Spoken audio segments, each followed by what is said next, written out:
우리에게 가르친 이 율법을 좌로도 우로도 치우치지 말고 주야로 묵상해서 다 지켜 행하면 너는 형통할 것이며 내 길이 평탄할 것이다. 저는 이 말씀이 이상하게 와닿는 거예요. 원래 그것은 여호수아에게만 하신 말씀이 아니고 신명기서에 보면 이스라엘 민족 전체에게 하신 말씀입니다.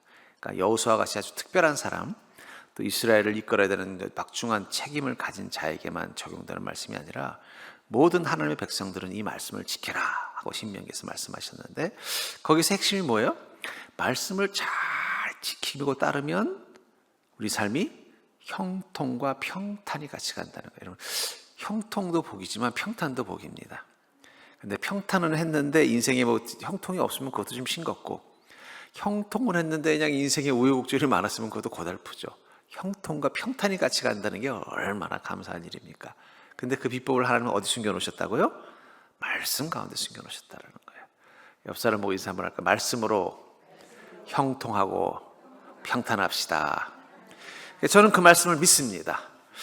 믿고 말씀을 봐서 그럴까요?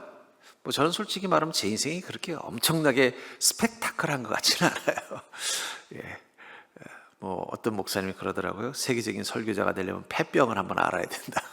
근데 뭐 저는 뭐 폐병 알아본 적도 없고, 그냥 평탄하고, 물론 좀 뭐 어려움도 있었지만 그렇다고 해서 뭐 엄청나게 제가 막 절망할 만큼 그렇게 큰 어려움은 없었습니다. 목회를 하면서도 그렇고 살면서도 그렇고.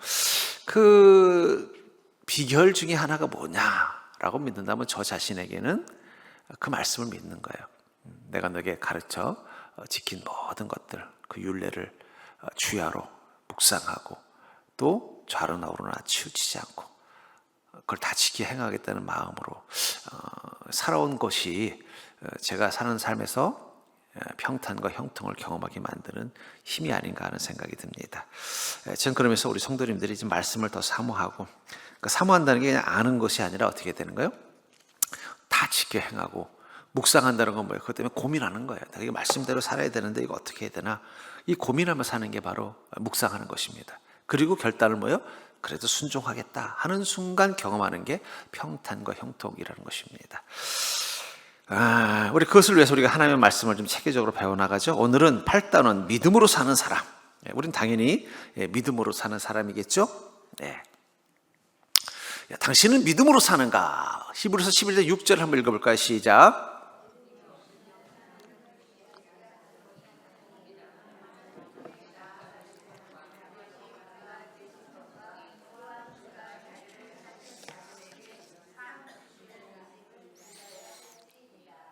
어떻게 잘 보이시죠? 제 눈에는 잘 보이는데 우리 권사님들 눈에 어쩔지 몰라가지고. 우리가 무엇이 없으면 기쁘시게 못한다고요? 믿음이 없습니까? 하나님의 기쁨이 되기 위해서 우리가 가장 중요한 기본이 뭐라는 거예요? 믿음이 있어야 된다는 거예요. 그 믿음이 있는 자에게 하나님 어떻게 하신다는 거예요? 은혜의 보상을 하신다. 자, 그리스도인은 단순히 종교 생활을 하는 사람이 아니라 예수 그리스도를 믿고 사는 사람입니다. 그러니까 우리가 내가 지금 제대로 된 그리스도인인가라는 질문을 던질 때는 가장 중요한 게 뭐냐면 내 안에 믿음이 있는가, 이 믿음의 부분을 우리가 심각하게 다뤄야 된다는 거예요. 근데 믿음은 막연한 생각이나 감정이 아니라 분명한 대상이 있는 신뢰라는 거예요. 그냥 막연한 나 믿음이 있어요. 왜냐하면 이 믿음이라는 단어가 영어에는 faith라는 말을 쓰거든요. 이 말은 예수님에게만 쓰는 단어는 아니에요. 우리로 번역하면 우리가 믿음이라고 표현했습니다만 아마 미국 사람들에게는 이 믿음이라는 단어가 어떻게 느껴지냐? 신뢰라는 단어로 느껴질 거예요. 그러니까 그 얘기 뭐예요? 믿음이 신뢰입니다. 근데 중요한 건 그 신뢰라는 게 그냥 막연한 생각이나 감정이 아니라 누구를 향한 신뢰예요? 바로 예수 그리스도를 향한 신뢰. 그게 바로 믿음이라는 거예요. 우리는 주님을 신뢰합니다. 우리는 하나님을 신실하신 하나님이라고 말하죠. 하나님을 신뢰한다는 뜻입니다. 그러니까 믿음은 결국 뭐라는 거예요? 그리스도인에게서 어떤 믿음은 하나님이신 예수 그리스도를 신뢰하는 마음이에요. 왜냐하면 믿음이라는 단어가 이제 너무 추상화되다 보니까 이 개념이 좀 약해져 버렸어요. 그래서 가끔씩은 이 믿음이라는 말을 신뢰라는 단어로 표현합니다. 제가 어릴 적에 보면 저희 부모님이, 어머님이 우리한테 그러는 거예요. 야, 엄마는 너희를 믿는다. 이게 무슨 뜻일까? 뭘 믿는다는 거죠? 근데 그 믿음이라는 말 속에 주는 뉘앙스가 있겠죠. 그걸로 고민하는 거예요. 엄마가 나를 믿는다는 건 뭘까? 그렇다고 나를 예수님이라고 생각하는 건 아닐 거 아니에요. 내 행동에 대해서 어떻게 해요? 엄마의 아들로서, 아빠의 아들로서 부끄럽지 않을 거라는 걸 믿는다. 네가 하는 행동들이 죄가 아니라 의롭고 선할 거라고 믿는다. 너는 너의 인생을 잘 살 거라고 믿는다. 일종의 신뢰라는 것이죠. 그 신뢰는 대상을 향한 신뢰이겠죠. 그런 것처럼 우리는 예수님을 믿는다라는 말 속에서 그것은 분명한 신뢰입니다. 그렇다면 예수님을 믿는다는 것은 무엇이냐? 무슨 교회 다니는 사람들은 대부분 자신이 예수님을 믿는다고 생각합니다. 혹시 여러분들 중에 나는 예수님을 안 믿는 것 같다 하는 사람 있습니까? 없죠? 그 도올이라는 사람 있잖아요. 도올. 머리 빡빡 깎고서 이렇게 가끔씩 이렇게 이상한 얘기하는 사람. 그 사람이 사실은 하버드에서 신학을 전공한 사람입니다. 근데 그 사람은 성경을 많이 알고 있지만 그 사람은 예수님을 믿지는 않습니다. 그렇기 때문에 그는 그리스도인은 아니에요. 성경을 아무리 잘 알아도 예수님을 믿지 못한다면 그는 그리스도인이 될 수 없는 것입니다. 그러나 정말 예수님을 믿는지는 우리의 마음과 삶을 통해 점검. 그렇다면 대부분 우리는 믿는다고 말하는데 그게 뭐냐라는 것을 어떻게 해요? 마음과 삶을 통해서 점검해야 된다는 것입니다. 그럼 예수님을 믿는다는 건 무엇인가? 우선 믿음을 한번 점검해 봅시다. 예수님을 믿는다고 말하면서도 마음에 염려와 두려움이 계속 있다면 믿음을 다시 돌아봐야 합니다. 어느 날 엄마가 저한테 그러는 거예요. 난 널 믿는다. 나 정말로 믿는다. 이 말을 하면 그건 뭘 말하는 거예요? 평소 때 나 너 믿어 라고 말할 때는 엄마가 나를 정말 믿는구나 이렇게 느껴질 거예요. 근데 와서 난 정말 널 믿어 이러면 뭐예요? 뭔가 엄마의 마음이 뭐가 된 거예요? 흔들리고 있는 거예요. 나한테 대해서 뭔가 불안해하는 마음이 생기는 거예요. 그렇죠? 얘 잘못하면 큰일 나는 거 아니야? 얘 잘못하면 대학 떨어지는 거 아니야? 얘 잘못하면 사고 치는 거 아니야? 이런 마음이 거꾸로 뭘 말하는 거예요? 난 널 믿어 이러는 마음이 된단 말이에요. 예수님을 믿는다고 말하면서 여전히 마음속에 염려와 두려움이 있다면 그건 정말 믿는 거냐는 거예요. 정말 믿는다면 어떻게 되겠어요? 당연히 어떻게 돼요? 그 믿음에 맞게 두려움이나 염려가 없는 게 맞다는 거죠. 그렇다면 예수님을 믿는다는 것은 무엇인가? 이 질문에 대해서 적용 질문을 한번 해볼게요. 나는 정말 예수님을 믿고 있나? 한번 읽어볼까요? 시작. 한번 자신에게 한번 이렇게 해보세요. 절대 해볼까요? 나는 예수님을 믿고 있는가? 스스로 하고 해보세요. 한번 따라해보세요. 나는 예수님을 믿고 있는가? 본인이 그렇게 스스로에게 물어봤으면 아니요 하라 한번 대답해 보세요. 했어요? 그럼 또 따라해 봅시다. 나는 정말 예수님을 믿고 있는가? 자, 답을 한번 또 해보십시오. 또 한번 따라할까요? 나는 예수님을 정말로 진짜로 믿고 있는가? 아니요 한번 대답해 보십시오. 한 번 더 해볼까요? 나는 예수님을 정말로 진짜로 분명히 믿고 있는가? 아니요 대답해 보십시오. 이 정도까지 갔는데도 망설임이 없다면 정말 믿는 거예요. 애들도 묻잖아요. 정말? 진짜? 진짜? 진짜? 진짜? 너 하나님께 맹세할 수 있어? 그러면 이 정도 되면 어떻게 돼요? 뭐 그런 걸 가지고 하나님께 맹세하냐 하면 그건 못 믿는 거예요. 거짓말이라는 얘기죠. 그렇죠? 나 자신에게 한번 스스로 질문하잖아요. 난 정말 예수님 믿고 있는가? 우리 믿고 있다고 말하지만 스스로에게 너 정말 예수님 믿어? 라는 질문한다는 거예요. 자, 그러면 이게 정말로 믿니? 진짜로 믿냐면 오늘 집에 가서 꼭 거울 보고 그러세요. 너 정말 예수님 믿어? 너 정말로 믿어? 너 정말로 진짜로 믿어? 정말로 진짜로 분명하게 믿어? 그러면요 그 거울 속에 있는 내가 이렇게 말해요. 근데 왜 이렇게 두려워하냐? 뭐 이렇게 염려하냐? 단박에 그 말이 나온다니까요. 그렇죠? 안 그래요? 저는 그러던데요. 제가 이따가 거울 보면서 세수하다 거울 하면서 너 정말 예수님 믿냐? 그럼 믿지. 근데 왜 이렇게 겁먹고 있어? 왜 이렇게 걱정하고 있어? 너 예수님 안 믿는구나? 그러면 이제 갑자기 찔려. 내가 예수님 안 믿는 건가? 안 믿으니까 이러는 거겠지? 고민을 하는 거예요. 그러다가 이제 스스로에게 다져. 내가 예수님 믿는데 왜 이걸 염려하고 있지? 멍청한 녀석. 제 스스로 뒤통수를 딱 때립니다. 그리고 다짐하는 거예요. 내가 믿는다면 어떻게 해야 되나? 나는 문제 앞에서 믿음으로 반응하고 있는가? 내가 믿음이 있다는 걸 우리가 어떻게 확인할 수 있느냐? 여러분들 빈 집에 사람이 사는지 안 사는지 확인하는 제일 좋은 방법이 뭐예요? 그 전기 돌아가는 거 돌아가면 지 집에 사람 살고 있는 거예요. 내 안에 성령님이 살아계시다는 걸 어떻게 알 수 있어요? 내 안에 믿음이 돌아가는 흔적이 보이면 되는 거예요. 그러니까 나는 인생의 문제 앞에서 믿음으로. 근데 전기는 언제 돌아가요?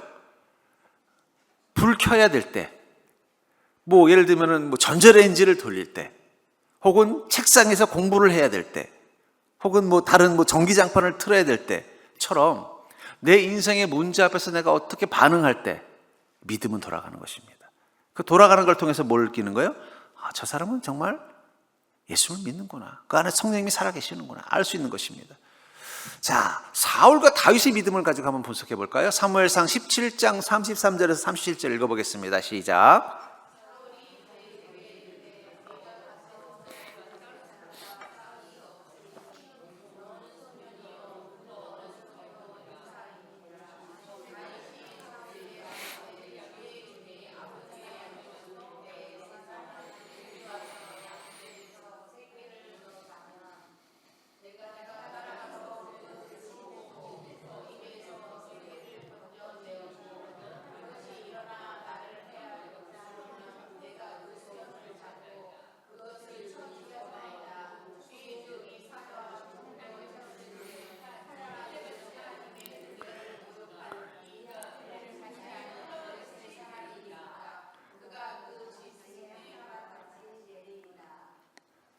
또 한번 읽어볼까요? 네. 또 다윗이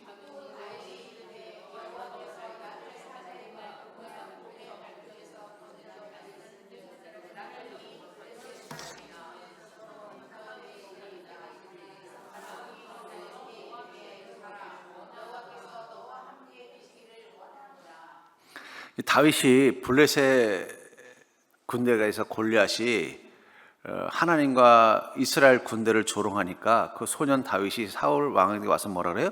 제가 가서 싸우겠습니다. 그랬더니 사울 왕이 보니까는 꼬맹이가 싸운다니까 기가 차는 거예요. 군인들, 자기들 용맹한 자기네 부하들도 지금 겁을 먹고 있네. 그래서 네가 어떻게 싸우냐? 그랬더니 무슨 소리입니까? 제가 곰도 해치고 사자도 해쳤습니다.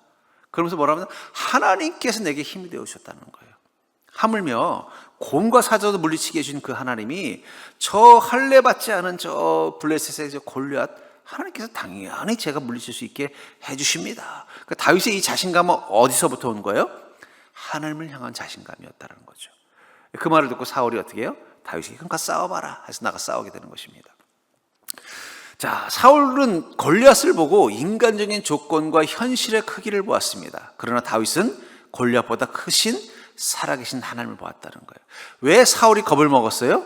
그는 현실을 봤기 때문에. 여러분들, 마귀는요 늘 우리 인생의 문제를 과장되게 보이게 만들어요. 그래야 우리가 어떻게 돼요? 그 현실을 보면 겁을 먹고 믿음을 잃어버리기 때문입니다. 그래서 그 마귀가 보여주는 이 과장된 문제의 현실을 이기는 방법은 딱 하나예요. 우리가 골리앗을 보는 게 아니라 하나님을 봐야 된다는 거죠. 자, 사울은 그 문제 앞에서 감당할 수 없는 골리앗과 블레셋의 군대라는 문제 앞에서 어떻게 했어요? 현실을 두려워했다. 야, 이거 어떡하냐? 우리 질 것 같은데? 인간적인 조건을 봐. 야, 저 골리앗 저 사람 저 싸움 봐라. 내가 부하 몇 명 보냈더니 한 줌에 다 없앴잖아. 야, 우리는 도저히 못 싸우겠다. 골리앗만 있는 게 아니죠. 그 골리앗 뒤에 또 누가 있어요? 같은 안악자손들은 양 이런 등치들이 같이 있는 거예요. 야, 우리 체급이 안 된다. 안 되는 걸 먼저 생각했다는 거예요. 그런데 다윗은 어떻게 했어요? 하나님의 구원을 기억했다는 거예요. 나는 분명히 그 사자와 호랑이를 물칠 때도 나는 소년이었습니다. 하지만 하나님께서 나를 지켜주셨다는 거예요. 그 과거의 은혜를 붙들었다는 거예요. 그러니까 여러분들, 믿음을 위해서 가장 중요한 습관 중에 하나가 뭐냐? 감사예요. 감사는 우리 인생에 주신 주님의 은혜와 구원을 잊지 않게 해주는 힘이 있습니다. 그게 바로 감사예요. 과거에 주신 은혜 앞에 감사하는 걸 잃지 않는 거. 저는 여러분들에게 감사일기를 꼭 쓰라고 해드리고 싶어요. 기도일지도 그런 거예요. 기도일지의 목적이 뭐예요? 내가 뭘 기도했냐가 아니라 그 기도 가운데 하나님께서 어떻게 하셨는가를 보는 거예요. 보면은요, 감사가 나와요. 야, 이 기도도 들어주셨고 저 기도도 들어주셨고 하나님 많이 들어주셨구나. 그럼 뭐가 생겨요? 그런데 하나님을 믿어서 얼마나 감사하냐. 그리고 또 어떻게 해야 돼요? 믿음으로 도전하는 거예요. 제가 이렇게 보면요, 믿음이 약한 분들의 특징이 뭐냐, 감사를 잘 못하는 분들이 믿음이 약해요. 왜냐하면 감사는 뭐라 그랬어요? 하나님의 은혜에 대한 기억력이거든요. 늘 감사한 사람이 어디 있습니까? 지금 감사할 게 있어야만 감사한다면요, 여러분, 늘 감사할 수 있는 사람이 별로 없어요. 근데 감사를 많이 하는 사람들의 특징이 뭐냐, 과거의 일도 감사하는 거예요. 이번에 우리 아이 결혼식을 하면서 마침 오신 하객들 중에 전에 섬기던 교회 분들이 많이 오셨어요. 근데 제가 사실은 뭐 그분들한테 제대로 첨찬을 못 보냈어요. 왜냐하면 미안하기도 하고 15년 전에 벌써 떠난 지가 13년, 2년 됐으니까 그냥 몇몇 분들, 평소 때쯤 가끔 전화 오시는 분들한테만 보냈어요. 그랬더니 자기네들이 연락을 다 돌려가지고 깜짝 놀라. 저분이 내가 연락도 안 드렸는데 오신 분들이 많은 거예요. 그래서 아이고, 이렇게까지 안 하셔도 되는데, 그랬더니 그분들 하는 말은 그냥 제가 목사님 은혜를 못 잊어요 그러더라고요. 근데 솔직히 말하면 여러분, 제가 그때 거기 있는 성도님들에게 여러분들보다 더 잘해드리진 못했어요. 제가 여러분들에게 해드린 거에 반도 못했습니다. 우선은 제가 영적으로 아직 미숙하고 경험치도 부족하고, 또 그때는 뭐 제가 내 양이라고 생각 안 하고, 진짜 목자는 담임 목사님이니까 나는 그냥 옆에서 돕는 서브라고 생각했으니까 너무 그렇게 막 이렇게 좀 소위 말하는 그냥 온 열정을 다하지는 않았어요. 왜냐하면 그건 내가 해야 될 선만 지켜야 된다는 생각을 가지고 있었어요. 근데 그분들은 내가 엄청난 은혜를 베풀었다고 말하는데 너무 죄송하더라고요. 내가 그렇게 한 것 같지 않아, 찔려가지고 미안해서 제가 혼났습니다. 그건 그분들의 성품이죠. 은혜를 기억하는. 또 그런가 하면요, 어떤 분은 정말 내가 헌신을 다해서 기도해주고 챙겨주고 섬겨주고 해서 그분이 잘 됐어요. 근데 그걸 전혀 기억하지 못하는 사람도 있어요. 그때 제가 깨달은 게 있습니다. 여러분, 하나님에게도 우리는 그럴 것 같아요. 그렇죠? 하나님이 잊고 계시는데 주님이 그때 내게 해주신 것 저는 잊지 못합니다 하는 사람이 있고요, 하나님은 다 기억하고 있는데 언제 해주셨어요 하는 사람도 있을 거예요. 다윗의 믿음은 뭐라는 거예요? 하나님의 과거의 은혜를 붙드는 자요, 믿음으로 도전하는 자라는 거예요. 그러니까 여러분들 오늘부터 가서 다윗의 믿음을 가지려면 먼저 감사일지부터 한번 써보십시오. 하나님이 내게 주신 감사들 한번 쫙 은혜를 기억해내는 거예요. 그럼 어떻게 돼요? 내가 이렇게 하나님의 은혜 가운데 있었구나. 그게 우리를 하여금 어떻게 돼요? 다시 믿음에 도전할 수 있는 힘이 생기는 것입니다. 나는 어려운 문제를 만났을 때 사울처럼 반응하는가, 다윗처럼 반응하는가? 한번 자신을 돌아보시죠. 현실에 대한 걱정에 마음에 사로잡혀 있는가? 하나님의 구원, 하나님이 전에도 구원하셨는데 하는가?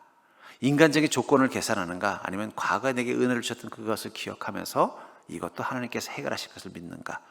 불가능을 먼저 생각하는가? 아니면 믿음으로 불가능한 게 없다라는 믿음에 도전을 할 마음이 있는가? 거기에 따라서 내가 지금 사울의 상태일 수도 있고 여러분, 사울도 처음부터 그랬나요? 아닙니다. 사울도 처음에는 괜찮은 믿음이었어요. 하나님이 그냥 아무나 기름 부어 왕 세운 거 아니에요. 근데 그는 잃어버린 거죠. 다윗은 끝까지 잃어버리지 않았어요. 저는 그 차이라고 생각해요. 한번 자신들 한번 내가 지금 사울의 상태인지 다윗의 상태인지 한번 점검해 보시기 바랍니다. 자, 요한일서 5장 4절 읽어볼까요? 시작.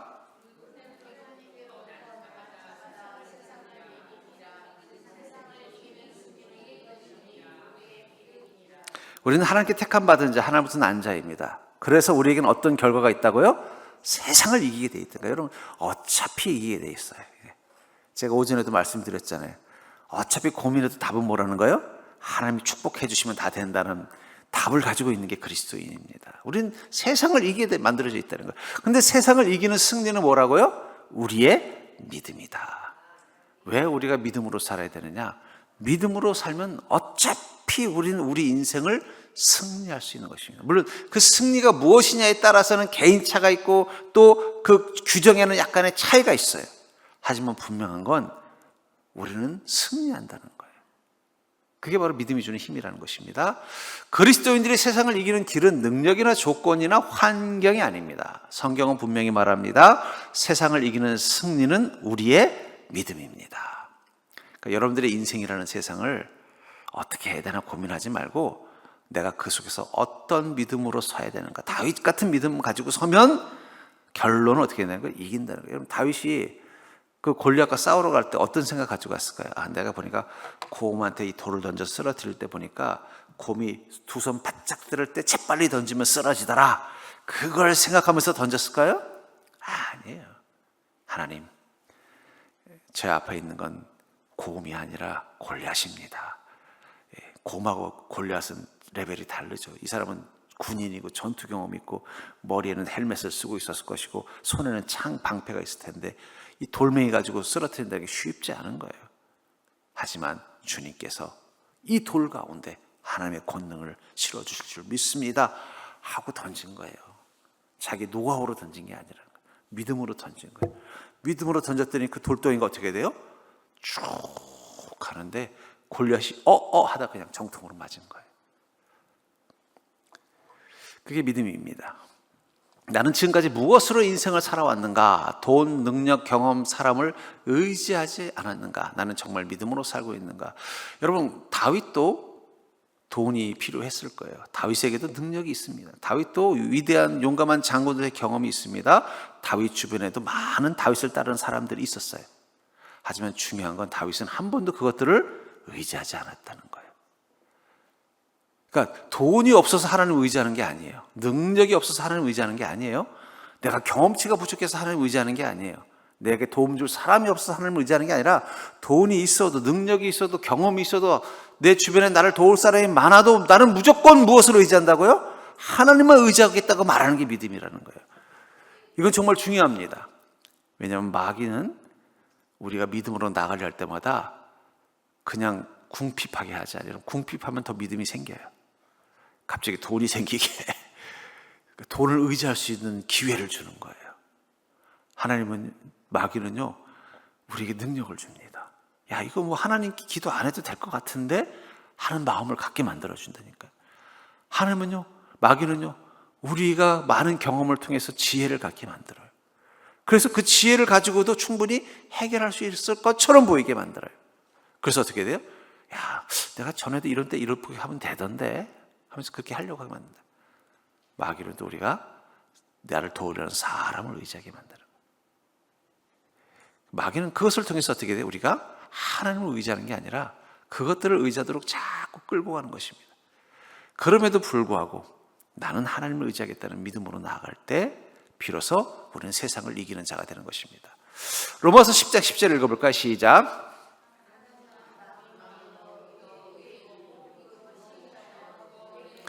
자, 그렇다면 그 놀라운 세상을 이기는 믿음은 어떤 메커니즘이냐? 마음으로 어떻게 해요? 믿고 입으로 시인한다.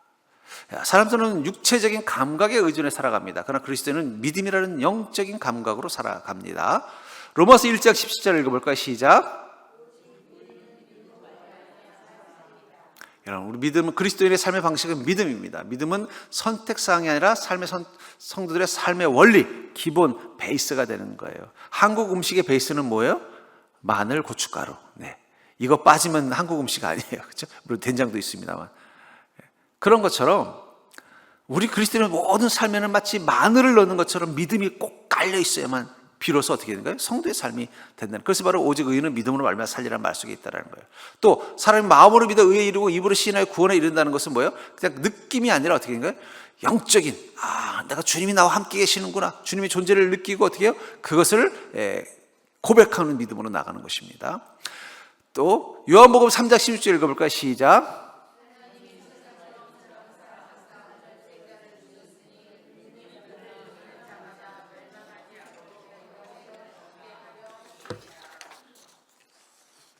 자, 그런데 이 은혜는 무엇으로 받느냐? 하나님의 믿음으로 받습니다. 하나님 세상을 이처럼 사랑하사 독생자를 주셨으니 이는 그를 믿는 자마다 멸망하지 않고 영생을 얻게. 멸망하지 않고 영생을 얻는 게 무엇을 통해서 얻는다고요? 믿는 자마다 믿음으로만 가능하다라고 말하고 있는 것입니다. 구원은 우리의 행위나 공로로 얻는 것이 아닙니다. 하나님의 모든 은혜는 믿음으로 받습니다. 그러니까 믿음은 주님이 주는 그 구원의 모든 것들을 받는 가장 중요하고 절대적인 열쇠와 같다라는 거죠.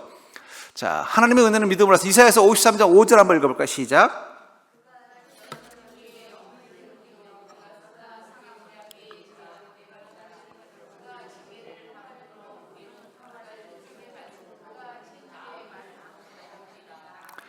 그럼 왜 우리는 그 은혜를 누릴 수 있는 비결을 뭐라 그래요? 예수님이 대신 그 값을 지불했기 때문이라는 거예요. 제가 전에 어떤 카페를 갔는데 우리 친한 목사님들하고 커피를 마셨어요. 마시고 나가려고 했더니 그냥 가시라는 거예요. 그래서 왜 그럽니까? 그랬더니 누가 돈을 주고 갔대요. 근데 누군지 모르겠어요. 아마 저나 저를 좀 아는 지인이나 혹은 성도님이 우연히 이제 제가 이제 목사님들하고 커피를 마시는 걸 봤나 봐요. 그러니까 이제 보고는 이제 본인 딴에는 그냥 약간 서프라이즈 하듯이 싹 계산만 하고 간 거예요. 그래가지고 너무 궁금한데 누군지 모르겠는 거예요. 누구냐고 물어봤는데 모르겠는 거예요. 그래가지고 그때 감사하다 하는 마음으로 나온 적이 있습니다. 여러분, 우리가 어떻게 구원받았을까? 어떻게 그 죄로부터 사함을 받았을까? 어떻게 라는 단어가 아니라 누가 대신 지불했냐죠. 그러니까 우리가 구원받을 수 있는 능력을 가진 게 아닌데도 구원받았다는 건, 내가 커피값을 지불하지 않은데도 커피값을 내지 않을 수 있다는 건 누군가 그 값을 지불했기 때문인 것처럼, 우리가 구원을 받는다는 건 누군가가 그것을 지불했다는 거죠. 그분이 누구예요? 바로 예수 그리스도입니다. 자, 마태복음 8장 17절 읽어볼까? 시작.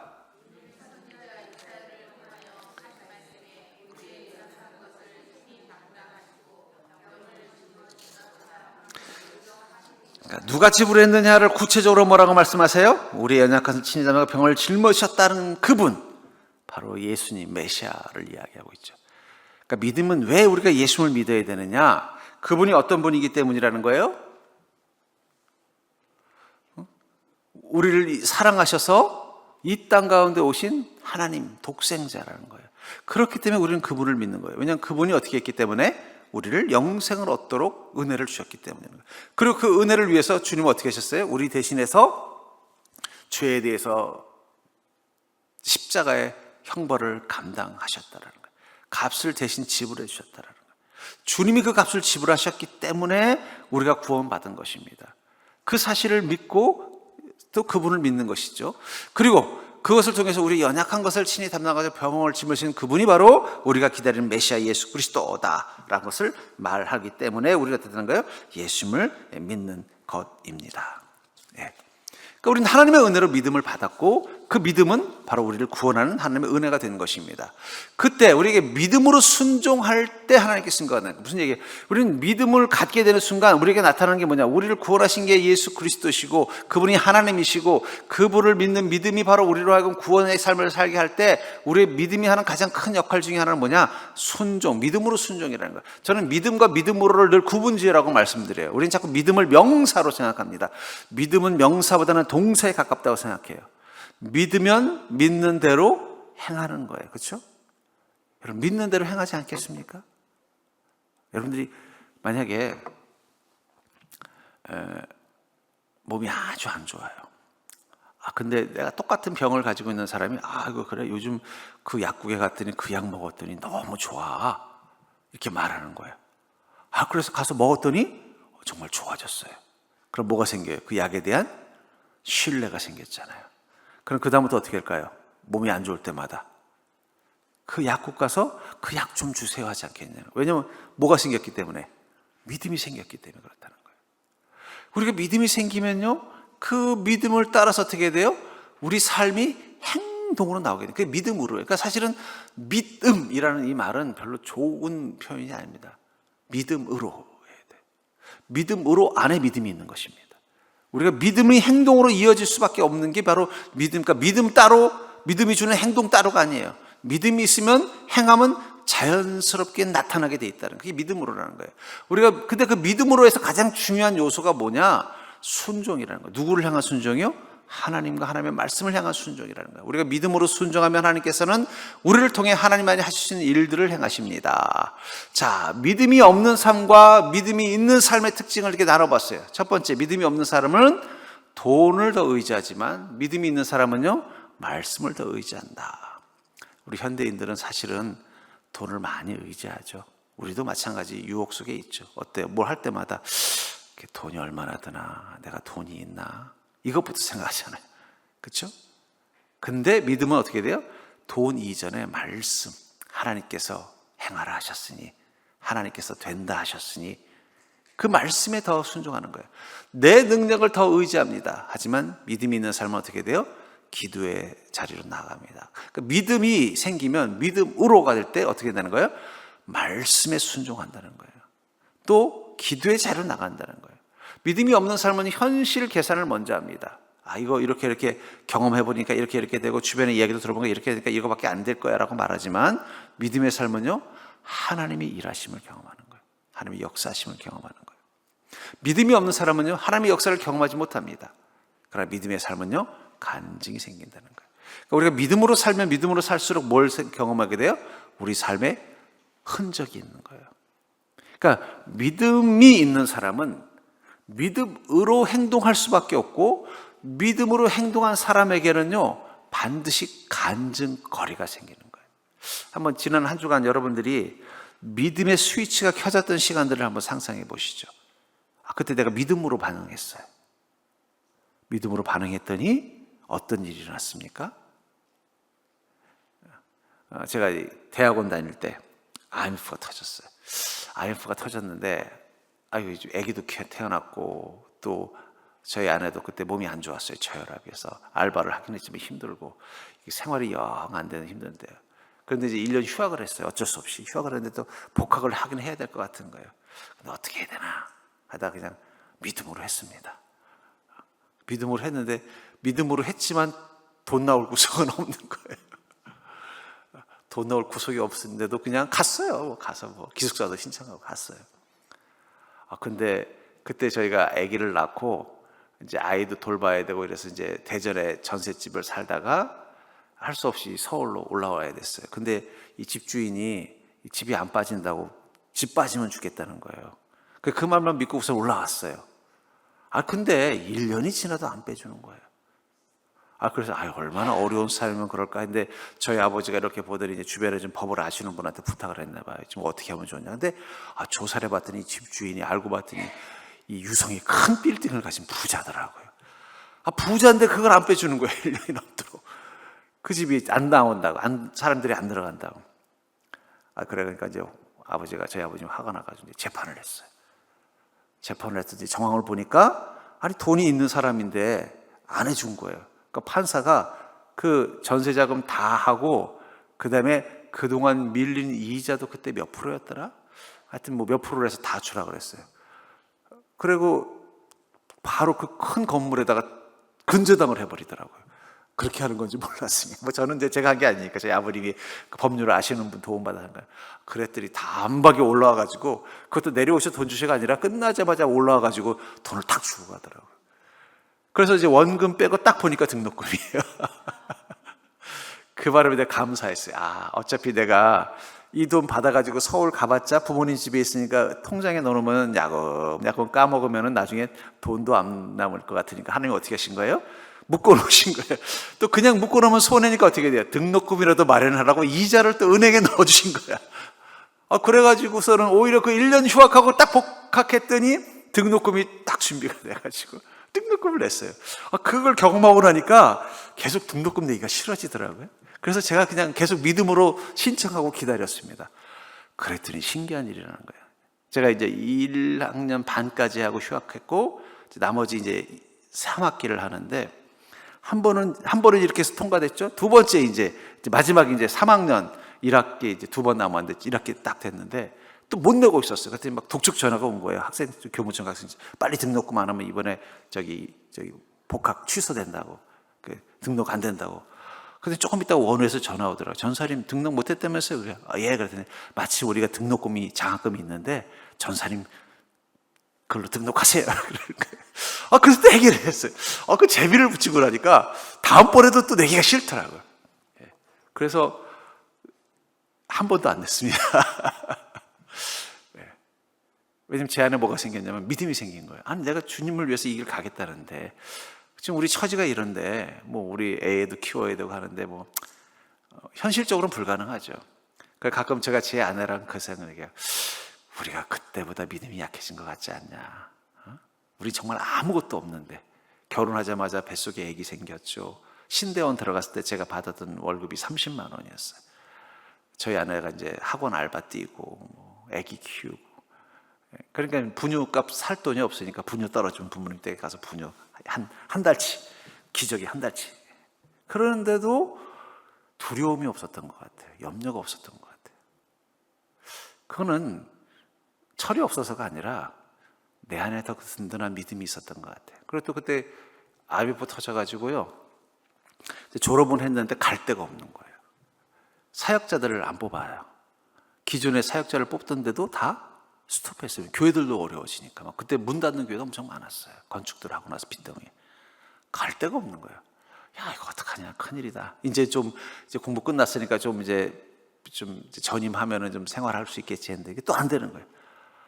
근데도 두려움이 없더라고요. 그래서 저는 또 남들은 걱정하고 있는데 저는 유유자적해서, 남들은 막 어디 가서 인터뷰도 하고 하는데 저는 뭐 할 데가 없더라고요. 그래서 유유자적하고 있는데 갑자기 친한 전사님이 오더니, 목사님 전사님 사역지 못 구했다면서. 아직 못 구했어요. 그리고 또 저는 서울에 아기도 키워야 되니까 서울에서 해야 될 것 같아요. 그랬더니 내일 이력서 쓰래요. 자기네 교회, 자기네 교회 마침 이제 티오가 하나 생겼는데 이제 저를 추천한 거예요. 그래가지고 바로 또 사역이 돼가지고 또 이 졸업하자마자 1월 달부터 바로 사역을 시작을 했어요. 그래서 제가 그때 깨달은 게 있습니다. 우린 사실은 간증거리가 많은데 언제부턴가 과거에 하나님이 역사하신 은혜들을 잊어버린 게 아닌가. 저도 그런 거 한번 생각할 때마다 또 마음에 담대함이 생깁니다. 그 IMF 때 그 깐난 애기 데리고 신대원생 하면서 둘도 학생이니까 그 힘들 때도 되게 담대하게 했는데 뭐 걱정할 게 뭐 있어. 그런 마음을 가지면요, 갑자기 두려움이 사라집니다. 자, 내 얼굴 표정에는 하나님을 향한 믿음이 나타나고 있는가? 우리 옆 사람 얼굴 한번 보세요. 저분도 하나님 앞에서 다윗처럼 담대한 표정을 짓고 살 때가 있었어요. 오늘 집에 가서 거울 보시고 한번 떠올려 보세요. 내 믿음이 단단했을 때, 두려운 게 없을 때, 다윗처럼 골리앗 앞에서도 겁먹지 않을 때 내 믿음. 하나님이 지켜주실 텐데. 마치 저로 치면 그 신대원 생일 때 그 제 모습. 하나님께서 모든 걸 다 해결해 줄 텐데 그때 나는 어떤 표정을 짓고 있었지? 한번 생각해 보시고 오늘 내 표정을 다시 한번 돌아보십시오. 여러분들 지금 한번 표정 한번 줘볼까요? 여러분들이 정말 그 담대한 믿음 가졌을 때, 다윗처럼 하나님이 지켜주신다는 거 믿고 하나님의 은혜가 임할 것을 믿고 주님 말씀 붙잡고 나가면 두려울 거 없다고 믿었을 때, 그때 여러분들이 졌던 표정을 한번 만들어 보세요. 이제 지금부터 그 표정 짓고 사십시오. 왜냐하면 우린 그럴 수 있는 자들이에요. 제가 까먹어서 그렇지. 여러분, 치매가 걸려서 다른 건 잊어버려도 주님의 은혜는 잊어버리면 안 됩니다. 그러면 담대할 수 있다는 것입니다. 자, 큰 믿음을 가질 수 있는가, 어떻게? 로마서 10장 17절 읽어볼까요? 시작.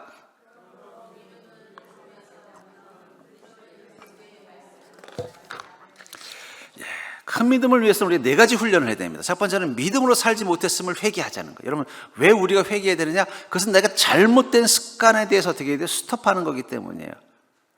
여러분, 많이 먹은 걸 후회하는 사람이 살을 빼는 거지, 많이 먹은 것에 대해서 후회하지 않는 사람은 살을 뺄 수 없습니다. 내가 운동하지 않는 것에 대해서 좀 후회하는 사람이 운동하는 거예요. 저도 그렇거든요. 제가 운동을 꾸준히 하는 거는요, 운동을 좋아해서 그런 게 아니에요. 운동을 안 하고 나면요, 왠지 죄책감이 느껴져요. 내가 이렇게 자기 관리 안 해도 되나? 그러면 틈나는 대로 어떻게든지 해보려고 애를 써요. 그러다 보면 그래도 일주일에 한 3번은 운동을 해요. 운동이 좋아서 막 운동에 미쳐서 하는 게 아니라, 운동하기 싫으면 하나면 또 안 하게 되거든요. 마찬가지라는 거예요. 믿음도 뭐예요? 믿음으로 살려고 애를 쓰지 않으면요, 또 우리 안에 옛 성품이 나와서 어떻게 돼요? 또 믿음 없음이 되는 거예요. 다윗으로 사는 건 어려워도 사울이 되는 건 쉽습니다. 금방 믿음 잃어버릴 수 있다는 거예요. 믿음 없으면 단순한 약함이 아니라 하나님을 온전히 신뢰하지 못하는 죄입니다. 우리 안에 죄성이 어떻게 돼요? 자꾸 또 의심하게. 인간은요, 대상을 믿도록 존재하는 게 아니에요. 왜냐하면 이미 타락했기 때문에. 타락이라는 게 결국 뭐예요? 믿는 것보다는 못 믿는 게 더 편한 존재예요. 의심하고 불평. 그러니까 여러분들 빨래터에 모여서 얘기할 때 무슨 얘기예요? 믿음의 얘기하는 사람 못 봤어요. 다 의심하는 얘기들. 요즘 개똥이가 그렇다며. 세상에 어떻게 그 사람이 그럴 수 있어? 늘 의심스러운 얘기만 자주 하는 건 그건 뭐예요? 우리가 타락한 증거입니다. 두 번째, 믿음은 말씀 위에 뿌리 내려야 된다는 거예요. 그럼 우리 믿음이 왜 이렇게 약하냐? 말씀이 기초가 돼야 돼요. 왜 그래서 여호수아에서 너는 내가 너에게 가르쳐준 율법을 주야로 지키고 묵상하고 다 지켜 행하라 했느냐? 말씀이 내 안에서 계속 마치 그 아궁 위에 들어가는 장작더미처럼 공급되어져야 어떻게 돼요? 믿음의 불길이 꺼지지 않는 거예요. 그 말씀은 믿음의 장작입니다. 그래서 말씀이 내 안에 계속 살아있으면 그 말씀을 타고 믿음이 계속 불길을 지켜내는 거예요. 그럼 그 불길이 뭐가 돼요? 성령의 불이 되고 성령의 능력이 되어서 믿음의 권능을 경험하게 되는 것입니다. 그러니까 믿음은 감정이 아니라 하나님의 말씀을 들을 때 자라는 거예요. 그러니까 이게 말씀을 사모하지 않는 성도들의 믿음은 기복이 심해요. 한번 은혜 받으면 쫙 올라갔다가 또 은혜 떨어지면 팍 평균치를 보면 별 볼 일 없는 믿음이 되는 거예요. 근데 말씀이 든든하게 채워진 분들의 믿음은 뭐예요? 그게 한계를 갖고 계속 성장해 나가는 거예요. 그러니까 말씀을 사모하는 분들의 믿음은 자라가요. 근데 말씀을 배우는 걸 귀찮아하는 사람들의 믿음은요, 멈추거나 혹은 기복이 심해요. 퇴보해버려요. 왜냐하면 시간이 지나면 자꾸 어떻게 돼요? 자꾸 믿음에 대한 어떤 열정이나 애정이나 이런 게 자꾸 사라지게 되거든요. 그럼 퇴보하는 거예요. 자, 세 번째, 믿음으로 말해야 합니다. 여러분, 믿음이 있으면 그 믿음은 침묵하면 안 되고 말을 해야 돼요. 왜냐하면 말은 믿음의 방향을 드러냅니다. 왜 베드로는 안준뱅이한테 은과 금은 내게 없거니와 내게 있는 것 곧 나사렛 예수 그리스도 이름으로 일어나 걸으라고 말했을까요? 그냥 말 안 하고 이렇게 세우면 안 되나요? 마음속으로 주여 이렇게 세워주시옵소서 이렇게 하면 안 되나요? 근데 왜 선포했을까요? 말로 선포하는 순간 자기 믿음에 대한 자기 암시가 되는 거예요. 나는 이것을 믿습니다. 나는 이렇게 될 줄 믿습니다. 나는 이런 믿음으로 사겠습니다. 나는 이 믿음으로 이 안준뱅이 앞에 서겠습니다. 그 선언 가운데 어떻게 되는 거예요? 그의 믿음이 나타나는 거예요. 여러분, 말은 중요합니다. 그래서 성도들의 말은 되게 중요해요. 말을 함부로 쓰시면 안 돼요. 왜냐하면 우리의 말은 우리 믿음의 방향을 정하기 때문이에요. 자꾸 의심하는 말, 자꾸 부정하는 말, 자꾸 공격하는 말을 하면요, 우리의 믿음도 어떻게 돼요? 퇴보 쪽으로 가게 돼 있어요. 근데 믿습니다. 아멘. 하겠습니다. 따르겠습니다. 주님이 옳습니다. 이런 말을 선포하는 사람은 자꾸 어떻게 돼요? 그 말대로 하게 돼 있는 거예요. 그 심리학적으로도 맞다 그래요. 그래서 심리학적으로도 어떤 일을 할 때 혼자서 생각하지 말고 사람들에게 선포하래요. 나 다이어트 할 거야. 나 오늘부터 공부할 거야. 이렇게 하면 확실히 실천력이 올라간대요. 왜냐면 뭘 보기 때문이에요? 다른 사람의 시선을 의식하게. 내가 말했는데 너 안 지키네? 그 시선에 대한 부담감이 어떻게 돼요? 억지로라도 그 일을 하도록 한 번이라도 더 하도록 만들어서 실천력을 올린다 그래요. 심리학적으로도. 그러니까 우리 그리스도인 인간은 말로 선포해야만 그 믿음이 지속되는 그런 존재로 이미 만들어진 것입니다. 그러니까 여러분들 자꾸 선포하십시오. 믿음을 선포하십시오. 나는 믿음으로 이렇게 살겠습니다. 꼭 사람들 앞에서 안 해도 돼요. 혼자서 선포해도 돼요. 나는 믿음으로 앞으로 이렇게 하겠습니다. 여러분 가정에 어려움이 있으면요, 가정에 가서 내가 믿음으로 이 가정을 이렇게 바꾸겠습니다. 선포하십시오. 또 일터에서도 내가 믿음으로 주님께서 나를 높여주실 것입니다. 선포하십시오. 그러면 선포하는 순간 내 마음이 벌써 믿어지는 거예요. 그 말이. 우리 뇌는 말을 믿거든요. 그럼 그 믿음의 방향성으로 더 가게 되어 있는 것입니다. 자, 네 번째, 믿음의 훈련을 기쁘게 받아야 됩니다. 믿음은 도전과 순종을 통해 성장하는 것이에요. 여러분, 믿음은 가만히 있다고 자라지 않아요. 믿음은 끊임없이 마귀의 공격과 싸우는 것입니다. 우리의 믿음이 자라려면 시험이 반드시 있어야 돼요. 여러분, 학생들이 공부를 잘 하려면요, 시험을 많이 봐야 돼요. 제가 다니던 고등학교는 그 서울에서 명문고등학교였어요. 그 고등학교가 저기 목동에 학구열로 유명한 목동에서도 제일 공부 잘하는 학교였습니다. 제가 시험 봐서 들어간 건 아니고 뺑뺑이로 들어간 거예요, 서울은. 근데 이제 거기 학교 학생들이 처음부터 우수생들을 모아서 공부를 잘한 게 아니에요. 그냥 거기는 그 당시 때는 다 중학교 졸업하고 가까운 지역으로 이제 배치하는 거예요. 그래서 인문계 고등학교는 이제 그 당시에 상고 공고는 시험 봐서 갔지만 인문계는 이제 가까운 데로 배치받는 거였어요. 그래서 저는 원래 다른 학교로 갈 줄 알았더니 마침 그 학교가 생긴 거예요. 생겨서 어쩔 수 없이 그 학교로 간 거예요. 그러니까 제가 일기예요. 그러니까 우리 불만이 많았어요. 왜냐면 뭐 어떤지 신생학교니까 저 옆에 좀 오래된 학교도 있고 괜찮은 학교도 있는데 꼭 일로 가야 되나 했어요. 근데 문제는 뭐냐면 이제 그 교장 선생님이 신생학교니까 우리 학교를 지금 살려야 된다. 그래서 타이틀을 걸었어요. 뭐냐? 우리 학교에서 서울대 나오면 담임 교사 1인당 100만 원씩 보상금. 그 당시 때 100만 원이면 벌써 몇십 년 전이니까 엄청난 액수예요. 왜냐면 거기 이사장님이 부자였거든요. 그러니까 그냥 선생님들이 눈이 서울대 보내려고 들이박.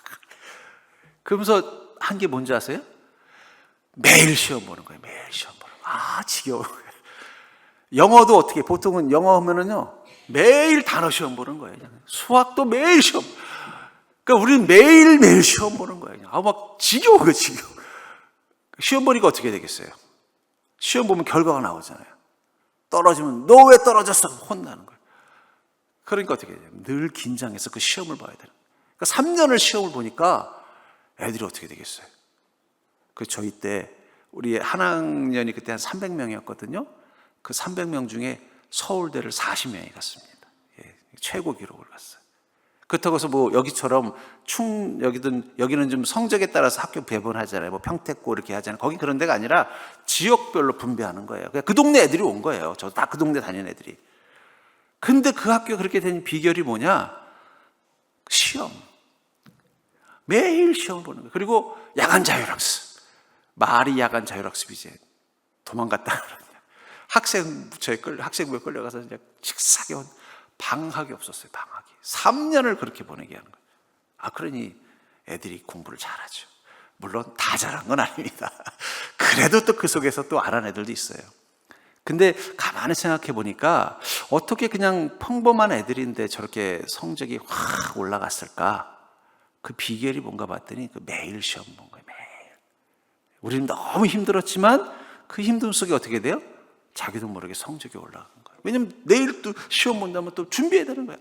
조금 있으면 수학 시험 본다 그러면 막 그냥 쉬는 시간에도 그 문제 풀려고 막 애를 쓰다 보니까 자기도 모르게 성장하는 거예요. 그러니까 여러분, 믿음은 시험을 많이 볼수록 성장하게 돼 있어요.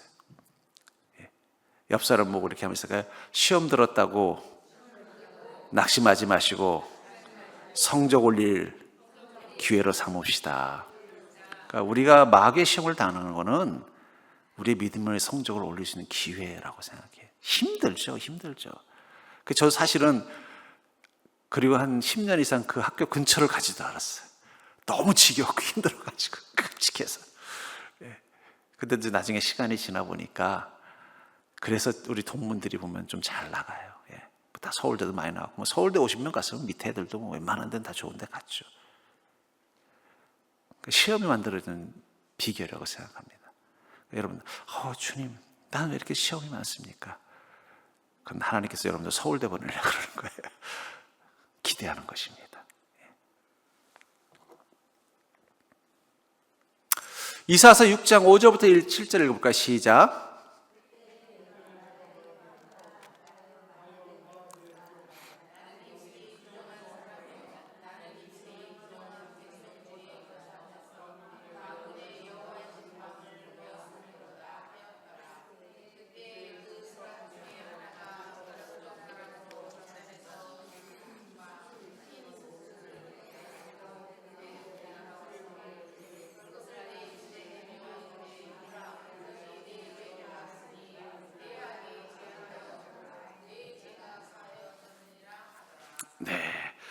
여기 보면 입술이 부정한 백성. 여러분들, 우리는 말을 너무 쉽게 생각해요. 그렇죠? 여러분, 저는 말을 많이 안 하는 편입니다. 원래 성품상도 말을 많이 안 하지만 제가 말을 많이 하지 않게 되는 이유 중에 하나는 제가 어쨌든 이 입술로 주님의 말씀을 대언하는 자가 되잖아요. 그렇기 때문에 내 입에서 나오는 말에 대해서 조심하는 거예요. 우리 그리스도인들은요, 입술을 부정하지 않게 만드는 게 중요하다는 거예요. 자, 이사야는 하나님을 만났을 때 가장 먼저 자신의 입술의 부정함을 고백했습니다. 그러니까 여러분들 우리가 죄인이라는 걸 알 수 있는 또 가장 흔한 증거 중에 하나가 뭐냐? 우리의 말을 들어보면 생각해요. 우리 말에 후회, 원망, 죄에 대한 욕망 이런 것들이 가득하다면 뭐예요? 우리 마음이 아직 회개하지 않은 것입니다. 그러니까 저도 우리 사람들을, 새로운 사람, 성도들을 이렇게 만나보면요, 그 사람의 믿음의 상태를 뭘 통해 하느냐? 그 사람과 대화하면서 그 사람의 말을 분석해보면 알아요. 그럼 이분의 믿음의 상태를 알고 있고 신앙의 배경을 알 수 있고 이 사람이 가지고 있는 영적인 문제점이 뭔지가 어느 정도 진단이 됩니다. 말이 그렇게 중요한 거예요. 그리고 그 사람이 변화됐다는 걸 또 어떻게 알아요? 말을 들어보면 알아요. 계속 그 사람과 대화를 해서 그 사람의 말을 들어보면요, 아, 이번에 믿음이 자랐구나. 그걸 느낄 수 있다는 거예요. 믿음의 사람은 말부터 달라지게 됩니다. 특히 말은 우리의 뇌와 관계를 지배합니다. 여러분, 내가 입술로 말할 때 뇌는 그 말을 듣고 그것을 진실로 받아들입니다. 그래서 자꾸 부정적인 말을 하면 뇌가 어떻게 된다고요? 부정적 모드로 가게 되는 거예요. 방어 모드로 가요. 긍정적인 말을 하면요, 긍정 모드로 갑니다. 예. 또 관계를 지배해요. 대화를 할 때 사람들과 어떤 식의 대화 말을 쓰느냐를 보면은요, 그 사람이 어떤 관계를 맺느냐를 볼 수 있어요. 여러분 옛날에 그 캔디라는 만화 아시죠? 캔디가 말하는 말과 그 캔디를 싫어하는 여자 이름이 뭐죠? 아즈라엘이 하는 말을 한번 분석해 보세요. 이라이자인가요? 아즈라엘인지. 누구 옆에 친구들이 많아요? 왜 캔디 옆에 친구가 많을까요? 그건 캔디가 더 이뻐서 그런 게 아니에요. 그의 말이 사람들을 끌어모으는 매력이 있기 때문이에요. 말은 정말 중요합니다. 사람들이 나는 왜 이렇게 친구가 없나? 말을 한번, 자기 말을 한번 돌아봐요. 친구를 쫓는 말이 있고 친구를 불러들이는 말이 있어요. 여러분들도 그렇잖아요. 누구 만났는데 얘하고만 얘기하고 나면 기분이 나빠져. 그러면 또 만나고 싶어요? 안 만나고 싶어요? 안 만나고 싶어져요. 근데 얘하고 얘기하고 나면 내가 행복해져. 그러면요, 또 만나고 싶어지는 거예요. 또 만나고 싶어져요. 말 정말 중요한 것입니다. 하나님을 믿는다면 할 수 없는 말을 믿는다면서 할 수 없는 말을 한 적은 없는가? 예. 내 언어는 믿음을 세우는 말인가? 무너뜨리는 말인가? 내 삶에서 믿음의 훈련이 필요한 부분은 무엇인가? 저는 여러분들이 믿음을 위해서 훈련해야 되는 가장 중요한 것 중에 하나는 언어라고 생각합니다. 말을 좀 바꿔보십시오. 다윗이 골리앗 앞에서 뭐라고 말해요? 나는 이스라엘의 하나님, 군대 장관 하나님의 이름으로 나아간다. 선포하고 나가죠. 우리 그리스도인들에게는 이 선포라는 특별함이 있습니다. 선포는 뭘 말하는 거예요? 나의 믿음을 말로 외치는 것입니다. 외치는 순간 우리는 그 말대로 행하게 돼 있어요.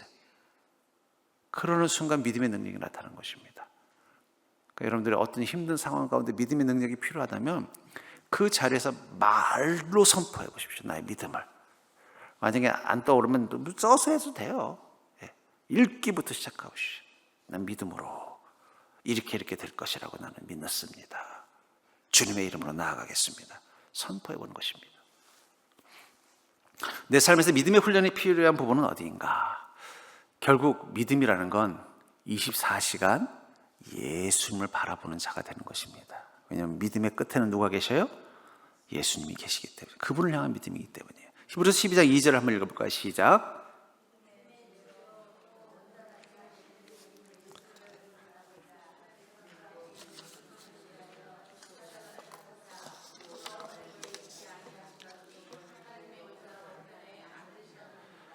주님을 바라보는 것, 주님을 생각하는 것, 주님의 음성에 귀를 기울이는 것, 주님과 함께하는 것, 그것이 믿음의 전부입니다. 그렇게 살기 시작하면 우리는 온전한 믿음을 가진 자의 삶을 살게 될 것입니다. 그런 믿음의 삶을 살아가는데 장애물이 되는 게 세 가지가 있어요. 첫 번째는 죄. 죄는 끊임없이 우리가 주님에게 시선을 고정하지 못하고 욕망과 헛된 것에 마음을 자꾸 주게 할 것입니다. 그것과 싸워야 돼요. 부정적인 자아상과 상처. 아까도 말했잖아요. 믿음의 방해물은 믿음이 없는 말들입니다. 생각들입니다. 이것들이 있으면 어떻게 돼요? 우리는 자꾸 믿음으로부터 멀어지는 것입니다.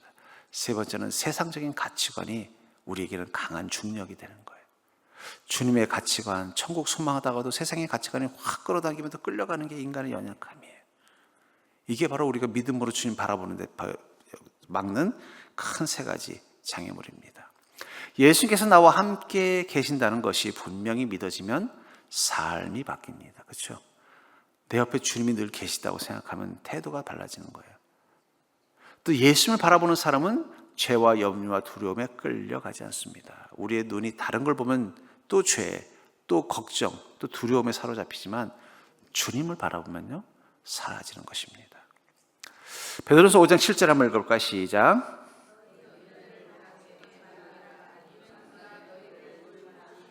자, 우리의 믿음을 점검하는 데 가장 중요한 그것은 염려를 주님께 맡기는 믿음이냐 하는 거예요.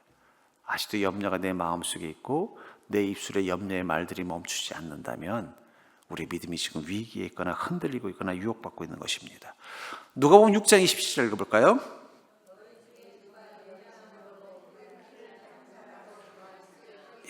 우리는 염려를 통해 염려는 백해무익한 거예요.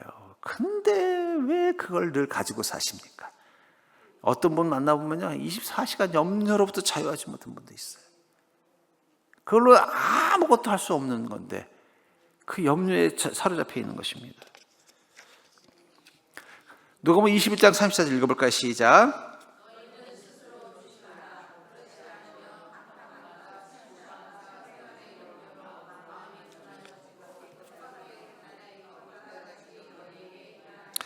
우리의 마음이 둔해지고 또 그날이 심판의 날이 덧같이 많은 구원의 기쁨이 아니라 심판의 고통을 겪는 것들이 급하게 일어나는데 영향을 주는 걸 세 가지라고 말하고 있죠. 첫 번째는 뭐예요? 방탕함. 두 번째는 술 취함. 마지막이 뭐라고요? 생활의 염려. 우리 생각에는 방탕함, 그렇지. 그게 우리 믿음을 약하게 만들고 우리를 죄짓게 만들지. 술 취함, 그렇지. 그것 때문에 우리가 주님 온전히 의지하지 못하고 어리석고 헛된 삶을 살지. 거기까지는 우리가 다 수긍하는데 생활의 염려도 있다는 걸 기억하시기 바랍니다. 그러니까 여러분, 생활의 염려가 내 믿음을 깎아먹는 방탕함급, 술 취함급이라고 생각하신다면 어떻게 되겠어요? 그렇다면 생활의 염려도 조심해야 돼요. 근데 우리는 생활의 염려는 괜찮은 거라고 생각해요.